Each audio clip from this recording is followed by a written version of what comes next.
Oui, moi j'avais une question, enfin j'ai deux questions. En fait, ça concerne l'IA. Ton prénom, s'il te plaît. Bénédicte. Bénédicte, oui. Oui, du coup ma question concerne l'IA. L'IA. Oui. Ok. Et j'aimerais savoir, en fait, en ce moment on voit des contenus IA partout. On peut tomber sur des prédications. On croit que, enfin, c'est le docteur Atoms alors que c'est l'IA. Je t'assure. Et j'aimerais juste savoir, en fait, étant que chrétien, comment est-ce qu'on peut faire pour utiliser ça au service de Dieu? Est-ce que on peut, par exemple, je peux prier et mettre une chanson générée par l'IA, et enfin, comme musique de fond, ou enfin, comment est-ce que je peux, on peut gérer ça? Super. Même, est-ce que je peux préparer ma prédication en utilisant l'IA ou ma méditation? Tu peux faire quoi? Préparer une prédication ou une méditation en utilisant l'IA ou même composer une chanson avec l'intelligence artificielle. Super. Merci. Ouh, une belle question d'actualité, hein? L'IA. Alors, voilà comment il faut réfléchir. Vous ne trouverez pas de verset dans la Bible qui dit IA déjà. Ça signifie que vous trouverez les principes bibliques. Avant d'y arriver, commençons d'abord par dire qu'est-ce que c'est que l'IA. Il y a deux réactions face à l'IA. Les autres se disent, c'est le diable. C'est Satan, c'est le démon, c'est que... Comment, moi j'ai juste fait ça, puis ça fait... Ah non, non, non, non, ça c'est pas normal, ce n'est pas de Dieu. Ok. Ça c'est quand même une réaction excessive. L'intelligence artificielle, on remonte en 1952 si ma mémoire est bonne. On commence les premières tentatives d'intelligence artificielle. Ça évolue, ça capote un peu, ça reprend. Le grand boom de l'intelligence artificielle, c'est lorsque la machine a été capable de gagner le numéro 1 mondial de l'échec, en jeu d'échecs.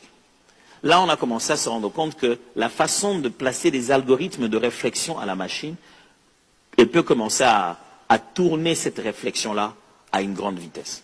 On a l'impression que l'intelligence artificielle vient d'arriver. Non, c'était là depuis longtemps. Quand tu préparais la prédication, tu ne mettais pas Google pour chercher les versets que tu ne connais, que tu as oubliés. C'est toujours lui, qui s'appelle Gemini maintenant. C'est juste sa sœur. Mais c'est la même famille. Et les premiers signes d'usage des chatbots, comme on les utilise, c'est dans tout ce que vous appelez correction automatique. Le langage, pas correction automatique. Il y a un meilleur terme pour dire, ça précède les écrits. Hein. Tu vois, quand dans ton clavier, tu veux écrire quelque chose, ça te fait des propositions automatiques. Les claviers intelligents déjà. On a commencé à voir ça très tôt. C'était déjà ça, l'intelligence artificielle. L'intelligence artificielle, aujourd'hui, comme on le voit, des chatbots dans lesquels on fait des conversations avec ces formes d'algorithmes, ce n'est pas qu'on a mis des êtres humains ou des esprits mauvais derrière. C'est exactement la même chose qu'on faisait avant, mais maintenant on y a mis plus de données et on a fait des algorithmes qui les permettent d'aller beaucoup plus rapidement dans le contenu. L'intelligence artificielle est à la base très très ignorant. C'est comme un enfant qui a retenu une récitation et qui récite ça avec conviction pendant qu'il dit des bêtises. Donc demain on essaie de... Mais il est si convaincu. Moi je vois quand ma femme et moi, elle me raconte on chante des chants de dessins animés d'enfance. Moi, j'ai des paroles qui sont totalement différentes d'elle. Moi, je chante J de boy, attaquer les J de boy, frapper les J de boy, papa samouraï. Elle vient avec nous, on a grandi avec un coucou, c'est coucou. Ben, est-ce que elle dit un pour tous, c'est pour toi. Je dis, oh, c'est pas vrai. Mais on les chantait comme ça, on était convaincus.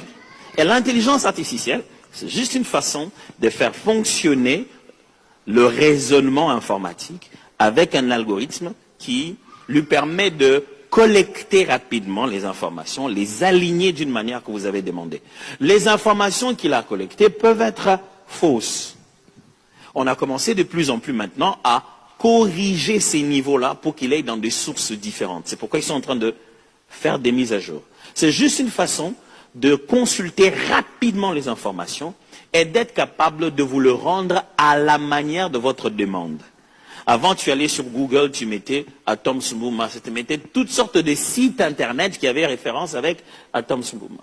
Aujourd'hui, tu mets ça, il y a une petite proposition de Gemini qui te définit qui est Atom Sumuma. Si tu vas dans l'option intelligence artificielle, tu peux faire une conversation. Ça veut dire que tu peux lui demander avec un peu plus de précision ce que tu veux. On appelle ça un prompt. C'est-à-dire, tu demandes avec un peu plus de précision ce que tu veux comme données, comment tu veux qu'on te rende tes données. J'aimerais montrer ça comme ça. Tu vas chez le boulanger, avant tu demandais un pain, tu avais quelques propositions. Maintenant, on t'a donné la possibilité d'arriver chez le boulanger et de lui demander le pain à la forme, à la manière, à tout ça que toi tu veux. Mais comment on a pu créer cette base de données? C'est au travers des réseaux sociaux. Vous avez mis vos visages, vos photos, vos adresses. Vous avez nourri pendant longtemps une grosse base de données, soi-disant que c'était gratuit. Maintenant, ce qui fait que quand tu vas sur une intelligence artificielle pour pouvoir faire une photo de toi ou bien t'échanger des positions, ils ne changent pas toi réellement de position. Ils essaient de prendre tout ce qui ressemble le mieux, le plus proche que toi sur Internet, qui va garder un peu plus ce qui est comme toi, et il les met là-bas, et ça t'échange de mouvement. C'est en fait, il n'y a pas de sorcellerie derrière. Nous avons nourri la base des données pendant longtemps. Voilà maintenant, la sœur, comment elle s'appelle, comment? Quoi? Bénédicte, voilà maintenant là où ça commence à faire peur à tout le monde. Parce que la manière dont l'intelligence artificielle est composée, c'est que sa première force, c'est la mémoire. Donc toute religion de livre sera toujours mieux maîtrisée par l'intelligence artificielle parce qu'il n'a pas de trouble de mémoire comme l'humain. C'est-à-dire tout ce qui est dans un document, quand tu le donnes lui, il te fera des recherches beaucoup plus vite. De loin, beaucoup plus vite que qui que ce soit. Et il te fera des liens entre les informations beaucoup plus vite. Tu lui dis, dans quel verset Jésus a dit ça? Tu vois? Mais ça, tu le faisais à l'époque, moi je sais, on avait des programmes d'études bibliques dans lesquels tu avais des moteurs de recherche. Je peux mettre Jésus a marché sur, ça me cherche sur Internet, on avait ça. Cette recherche-là, ça se trouve. Maintenant, étant donné que les chatbots que nous utilisons ont la force principale, c'est que ça n'a pas de mémoire humaine. C'est-à-dire, ça n'oublie pas. Donc, tout ce qui est information écrite, c'est très rapide. Ça signifie que tout ce que tu lui demandes comme information, il ne l'invente pas. Il prend ce qu'il a, il cherche dans les livres qu'il y a, et il te répond. Et il n'a pas ses réponses personnelles. Simple, si tu veux, demande-lui chaque fois où est-ce qu'il a trouvé ça. Il te montrera toutes les sources.